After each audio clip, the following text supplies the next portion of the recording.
Dan sekarang ini kita akan mulakan kepada segmen yang kedua dengan moderator bertanyakan soalan kepada ahli panel.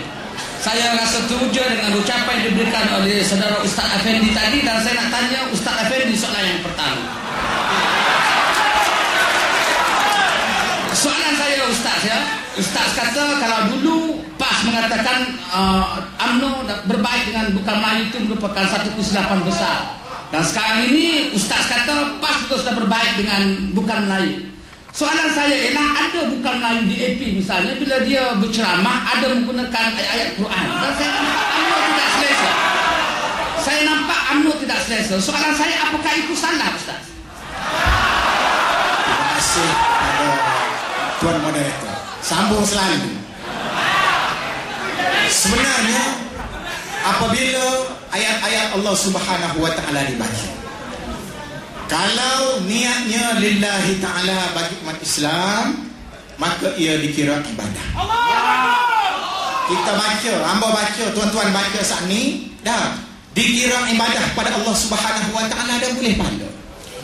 Bagi orang kafir tak boleh pahala lah, sebab dia kafir. Tapi ada orang kafir boleh pahala. Sehingga boleh baca, tetapi kalau nawaitunya nak mempermain-mainkan kalam Allah, nak mengepeng guna ayat Allah, nak memancing undi umat Islam supaya undi dia, itu tidak dibenarkan. Kenapa? Memperdagangkan ayat-ayat Allah, firman Allah Subhanahu wa taala tidak boleh diperdagangkan, tidak boleh digunakan untuk memancing undi dalam pihak raya. Dan ada yang pernah mau mencelah dalam segmen yang kedua ini, ahli panel boleh mencelah jikalau mahu, asalkan jangan timbulkan isu-isu yang sensitif. Jika begitu, saya tanya kepada Datuk Ni Amar satu soalan. Tadi Datuk kata selama 52 tahun kita merdeka, UMNO gagal untuk menegakkan Islam sehingga menimbulkan banyak masalah biarpun bidang kuasa antara Mahkamah Tinggi dengan Mahkamah Syariah itu sudah dipisahkan. Soalan saya, kita hendak menegakkan agama Islam bagaimana Ustaz Datuk? Jikalau UMNO nak mengajak PAS sesama Islam untuk bersatu pun PAS tolak. Jadi soalan saya, adakah apa yang Datuk katakan itu merupakan satu realiti politik yang Datuk mahu ataupun satu retorik sahaja? Terima kasih Moderator. Pertama saya nak ulas sikit yang pandangan Ustaz Effendi tadi. Saya pun tertarik juga semangat dia orang muda. Cuma yang kita tengok ialah soal tuduh UMNO kafir apa semua ni, pertama isu lama.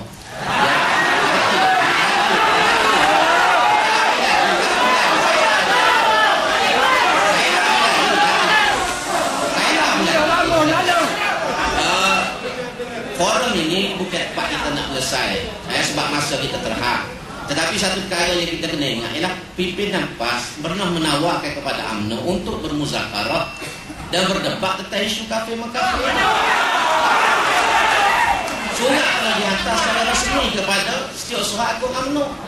Kenapa UMNO tidak berani? Ustaz Effendi Soria kita terbakar malam.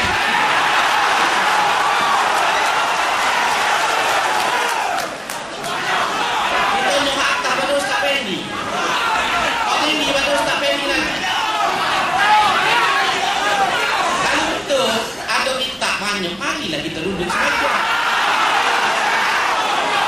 Kalau tak sini ada orang, kita sama kita. Kalau tutup pintu pun tak apa. Baru kita boleh selesai. Kalau kau kecek-kecek ini, masuk 10 minit, 20 minit tak boleh selesai. Jadi dengan soalan saya tadi, itu satu. Yang kedua tentang soalan moderator tadi. Soalan mereka ialah tentang Islam. Kita konsep PAS, kita bawa Islam berdasarkan Al-Quran dan Sunnah.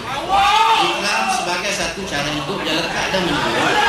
Ini terhadap kita Indonesia. Kita tidak menafikan ada usaha kerajaan Barisan Nasional. Kita tidak menafikan ada usaha yang baik dalam segi meningkatkan kedudukan Mahkamah Syariah Undang-Undang Islam. Tetapi dalam tempoh 52 tahun ini bagi kita terlalu kecil usaha yang dibuat dan tidak nampak kesungguhan. Itu yang saya sebut daripada awal tadi. Contoh yang paling mudah tentang Islam Qadari. Kalau Islam Qadari ini program yang baik, program yang benar, kenapa Perdana Menteri sekarang tidak meneruskan program yang baik ini. Ini soalan very simple, basic, plain question. Itu asasnya. Kalau betul-betul kita nak Islam, teruskan di sampai One Malaysia, kita teruskan program Islam Hadari ini. Biar rakyat faham. Soalan menegakkan Islam tidak mesti bekerjasama dengan UMNO. UMNO ni dia bila lemah baru dia cari kita. Kita dulu UMNO ni serupa dulu Anies Sepik. Dia lepas dia kekong tinggi. Kita pernah masuk dalam Barisan Nasional dulu. Kita pernah duduk ada kerajaan. Itu benda tu. Tapi UMNO tidak jujur. Kita duduk balik-balik dia tendai kita keluar. Dia minta pula nak main dengan kita bila dia rasa lemah. Itu soal dia bukan soal kita tak sini sama siapa, tapi tengoklah masa kita ada pengalaman orang Islam ni cerita dia tak boleh jatuh 2 kali dalam satu mobil. Terima kasih Datuk, dan saya tanya soalan yang ketiga kepada Datuk Haqqani. Tadi Datuk cakap Islam ini baik, Islam ini tak ada masalah. Yang ada masalah ialah orang Islam yang ada masalah, dan penyakit pun pada orang Islam. Tapi pada orang PAS misalnya, mereka mengatakan timbulnya banyak masalah ini kerana pemerintahan negara UMNO tidak melaksanakan Islam. Dan Datuk telah pernah menjadi pemimpin tinggi PAS, dan Datuk sekarang berada dalam UMNO, kata orang. Antara dua parti ini Datuk, apa bezanya dalam perjuangan untuk menegakkan Islam?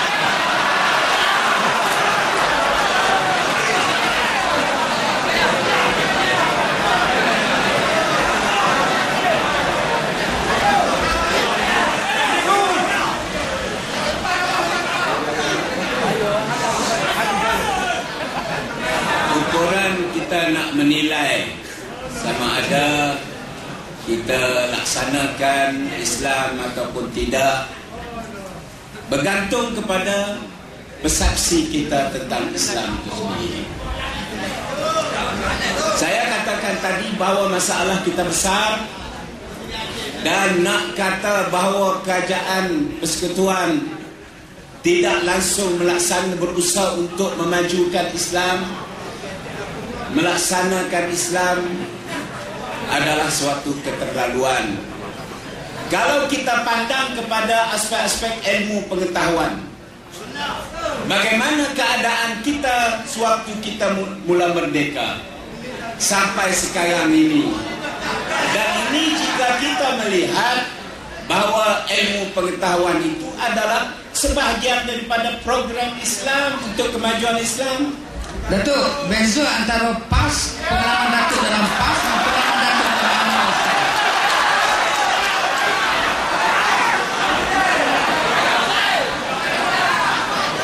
Saya sebenarnya orientasi saya ialah dakwah,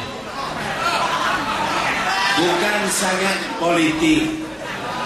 Apabila saya menyertai PAS, saya cuba untuk menerapkan prinsip-prinsip dakwah itu di dalam PAS supaya dia jadi harakah Islamiyah, tetapi bukan parti politik sekular ikut macam barat, tidak.